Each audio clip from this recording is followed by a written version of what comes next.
My name is Lauren Beach, and I want you to know that you have a point. You have a purpose in life, and you have a voice that can and should be heard. When I was 14 years old, I came out to myself as bisexual. This was not something I immediately went on to share with other people in my life, but it's something I knew inside myself was a reality that, as time went on, became increasingly important to how I saw myself. When I was in high school, I met people who identified individually as gay and as lesbian. And that was, I guess, validating. It was very validating, actually, to find that there were other people who had identities other than straight. However, in high school, these people I knew just as individuals, and I didn't know them as part of any type of movement or of organization, and I wasn't really aware that movements like that could exist or did exist. And as time moved forward, I went on to graduate from high school from St. Clair Shores, Michigan, where I grew up, and go to Michigan State University, where I, for the first time, encountered what I would call a gay, lesbian, bisexual, transgender ally, or LGBT movement.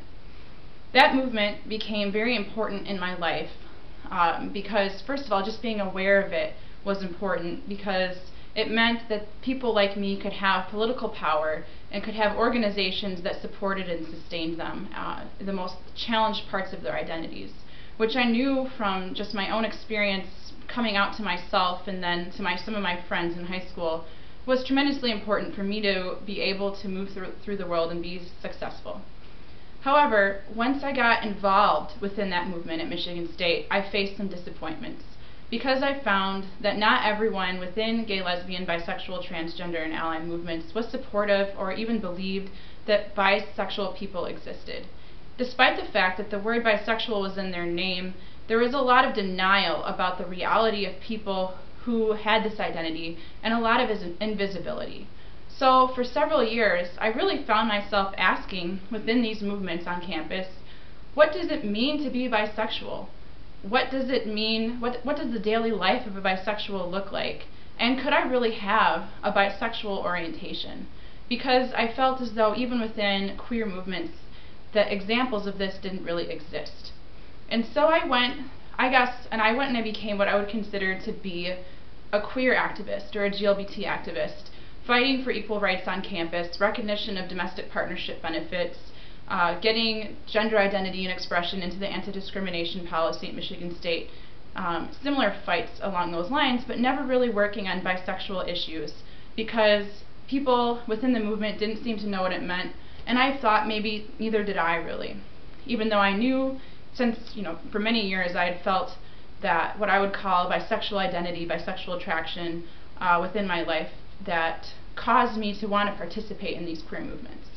For the first time, I really became aware of the fact that bisexual communities existed and that bisexuality should and could be recognized as a valid identity was when I came to the University of Minnesota, where I received a Point Foundation scholarship to study law in a joint degree program for people who are pursuing a PhD in the life sciences as well as a law degree. And upon coming to Minnesota, I found for the first time that there was a bisexual group there called the Bisexual Organizing Project that put on a conference on bisexuality called Because. And I found that they had been doing this since 1992, and I was very excited. When I went to the Because conference for the first time in 2008, I thought, I'd found my home. I'd found my people. I'd found what it really meant to be bisexual in a visible way that had a real presence within, LGBT politics and community organizing. And I became just enamored with everything that Because and BOP stood for. And now I'm the chairperson of the Bisexual Organizing Project, and I have been since 2010 and been very involved in putting on the Because conferences. And although I could have talked about a number of other parts of my identity or my journey in terms of academia, overcoming challenges in the law or in science, I really chose to focus on the bisexual part of my identity because I feel as though bisexuality is underrepresented both in society and also in LGBT movements. And I want to make people aware out there that if you're struggling because you have a bisexual identity and you feel as though you've been rejected not just maybe from your friends or your family or your workplace, but really from your own community, that there is hope.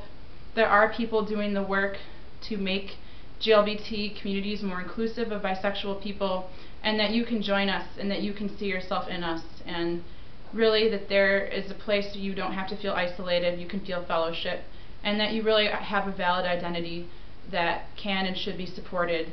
Really, I want you to know that you have a purpose and you have a point.